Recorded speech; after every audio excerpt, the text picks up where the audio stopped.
Cidigen şişmelerde cidi ulak cidi ulak şeletir ağa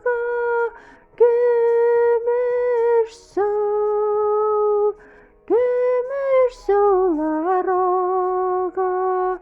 kuşları sayrey şuly şoklarda bigrek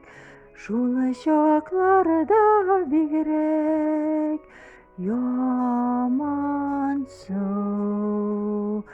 gümüş sular ağa kuşları sayrey şuly şoklarda bigrek şuly şoklarda bigrek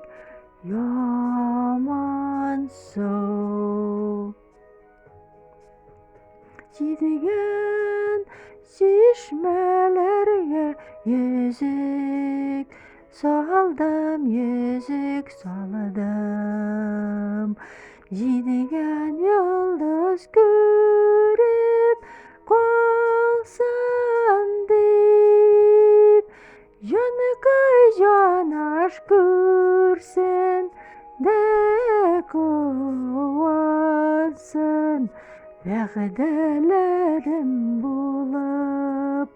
vəğdələrim bulub qalsın deyip